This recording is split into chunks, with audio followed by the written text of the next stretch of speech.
Morning, Bakes. If I stand behind this this bush, I won't get the sun in my eyes, so I just thought I'd show you the bike's fully loaded. So this is Chris's bike with the green. So it's got the big 35 litre on this side, 30 litre tail pack on top, the 25 litre backcountry on the exhaust side, which also has the D-lock inside the pocket, the tank bag, so the Nomax tank bag, obviously the connected rider's in there, the phone is going to go on there, the camera goes on there, and he's also worked out the cabling to charge the phone on the move. And Bakey 1, the 25 on this side, again with the D-lock in the pocket. There's water in the aux box, but it's not working out well just because of the grabby material on the inside of the aux box, and this is quite grabby as well. It's really difficult to get it in with a reasonable amount of water, so at the moment it's just got a little bit in. The 30 litre sitting nicely on the back. There's 35 happily hanging off there. The hood tank bag not yet on, and I've got the Garmin. Morning. We are leaving the outskirts of Bendigo, which is Kangaroo Flat, where we've been staying. It's a pretty basic motel, but I think it's a stopping point for Melbourne Airport at Tullamarine. So I think a lot of people have moved on this morning because they're heading off on flights. I think that's the type of place it is. So it's a lot cheaper than staying next door to the airport, and it's only about $127 a night, and it's reflected in its age, but I have to say the sheets are crispy white. Comfortable bed. Spotless. Yeah, comfortable bed. And the shower was steaming hot if you wanted it to be really hot. And menu log delivers, so although it's not near anything, our next door neighbour got delivery of 2 large bags of Maccas this morning, so he's obviously not feeling too good. We don't eat Maccas. The bikes are packed up, and we're now off to find a coffee stop and somewhere to waste some time because we don't have too far to go. We're going to Ardea, which is our version of getting close to Tullamarine but not too close. And from Ardea in the morning, it's only a 5 kilometre hop to the shipping agent, but that'll be another story. So it's a Sunday morning. There's still quite a lot of traffic, and everything still carries on at Bendigo and Ballarat and Melbourne. So they're the 3 biggest and busiest cities around about the Melbourne area. So we'll work our way through the traffic, and we're just going down the motorway. Purely because it's going to be an easier ride. Once we hit sort of cities, there's more and more traffic, there's more lights to worry about, and we don't need any hiccups at this point when we're almost at the shipping agent. So we're just going to head down the motorway and drop off into the first motorway services that we find, and hopefully we can sit there and kill some hours, because the next check-in time, of course, is 2 p.m. and it's only just after 9:30 in the morning. So we'll talk to you when we stop at the services.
That's why I said the one in front. Leans over a hell of a lot. That's why I said the one in front. Yeah. Just wait.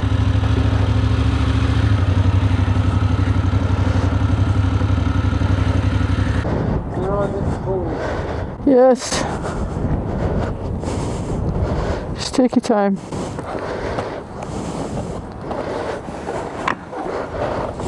Chipping too far. All right. Got it? Yeah. All good.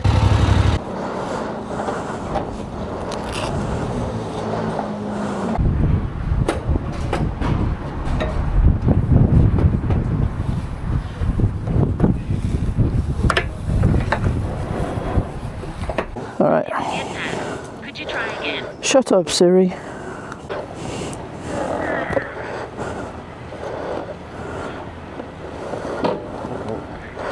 All right, settled. Yeah. Onboard computer.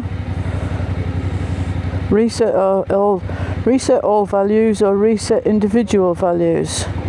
So if you go back to that now, your trip current is 0, total is 1797. Once that trip gets to 80, then that would be your 4 litres in theory. So you then see what your total is reading. We'll calculate it from that. Right.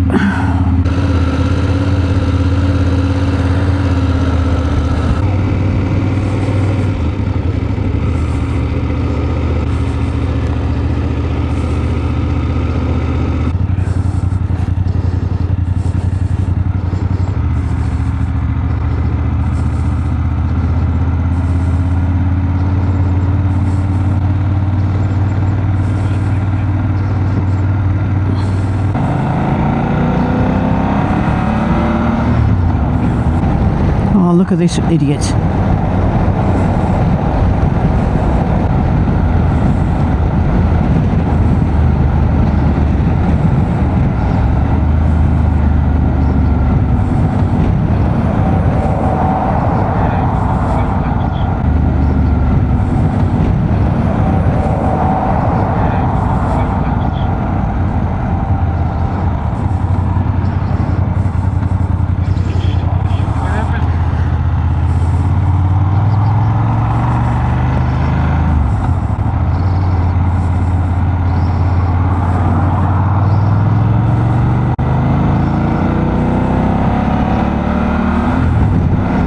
According to this, it's 78 kilometers to our next stop, which should be exactly your 4 litres. So my range was on 168 when I restarted the bike after putting 4 litres in it, and it now says the trip is 12. So we already know that the range isn't accurate. So at these speeds, fuel consumption is now gone up to 5.3. So we will have to watch it. Mine's only showing 5.4. So that must be the extra weight on your bike.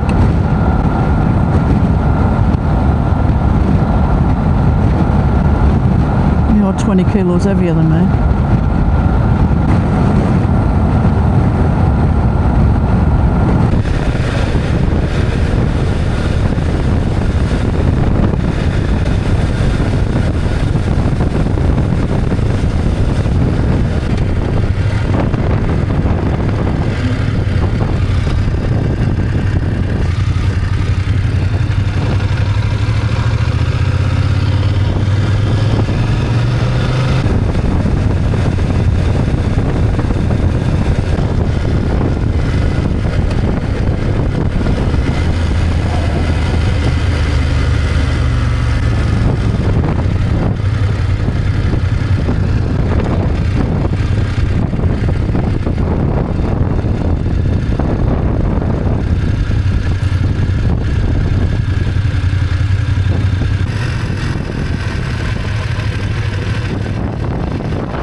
Done 73 on the trip.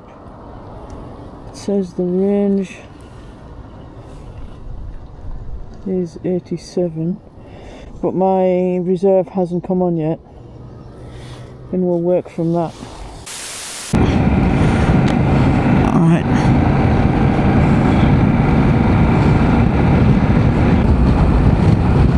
they've got a nice big balcony up there so they can look at the traffic.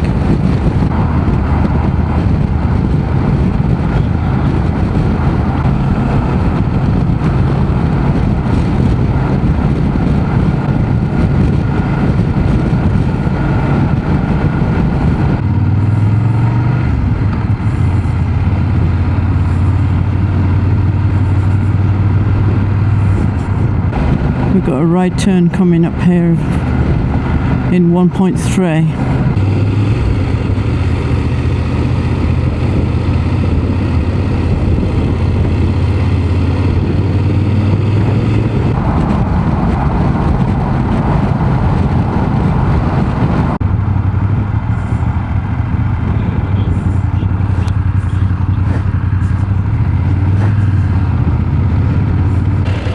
Yeah.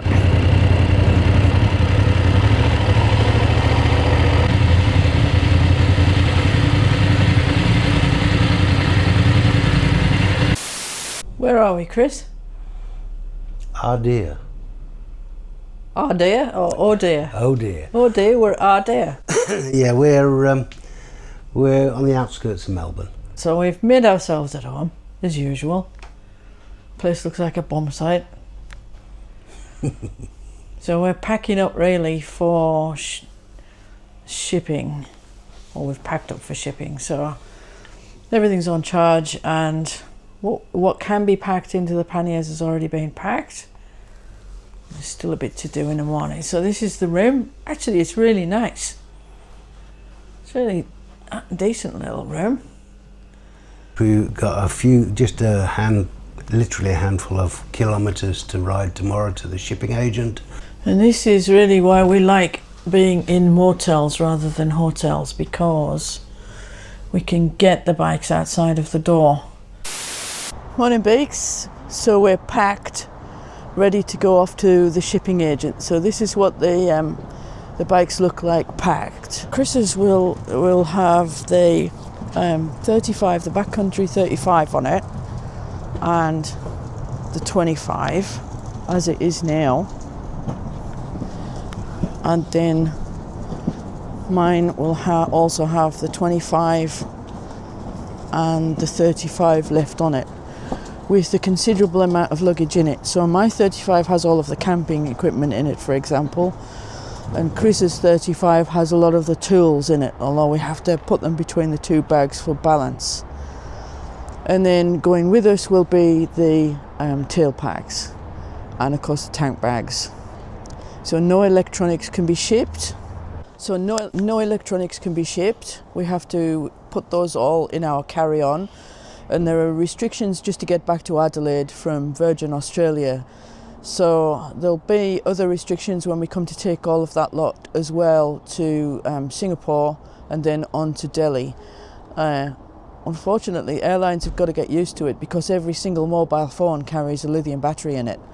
So they've got to do something regarding the transportation of lithium, because every blogger, every photographer, probably every journalist, so many people have lithium batteries in their life for their employment. And so whether the airlines come up with some kind of safety box that everything goes into, although if one goes up then they'll all go up. The problem is that some people are buying this cheap stuff from places like you know where, that well-known Chinese wholesaler, shall we say, and you just don't know the quality of it, and they want it as cheap as possible. I think you do know the quality of it. Yeah, I think you do know the quality of it, and that's the problem. So you get what you pay for, unfortunately. I think what they're going to have to do is come up with a list of brands which are allowable and a list of brands which are not, because that's the only way to combat the incidents of fires. I mean, we've just had one this week in Australia where it sort of set fire to itself while it was in his hand, and he suffered severe burns. There was another one just last week. I think it was in the overhead locker, caught fire, and it was in there. Excellent. Yeah. So that would be a diversion before the whole plane went up. Yeah. So I think it's going to have to be you know, that the airlines sort of join together and come up with a list of allowable brands, well-known brands that are not costing them $5, but they're costing perhaps $100 to $500 in order to get good equipment, and the cheap brands are just not allowed on board. That might be one way to do it. But we expect a bit of a wait when we get to airport security tomorrow afternoon, lunchtime-ish, because they're classed as dangerous goods and they have to be declared. So that's a bit of a pain in the neck, but there we go. It is what it is. But there are a lot of people who are carrying mobile phones who won't be disclosing them as dangerous goods. So where do you draw the line? Anyway, it's this real short hop to the shipping agent. It's only 5 kilometres down the road, so it won't take us too long. I said that we'd arrive at 10, so we're killing a little bit of time here, and then we'll set off.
Here we are, Bakes. We are unpacking what we need to take with us to Adelaide and then on to India. We've got the 2 panniers on the back on both bikes, and now we're just disassembling things like the straps and the camera holders because we'll need them, and taking out of the panniers things that we need such as clothes. So if you enjoyed this video, please give us a big thumbs up, subscribe to the channel, and we'll see you in the next one. Love you long time.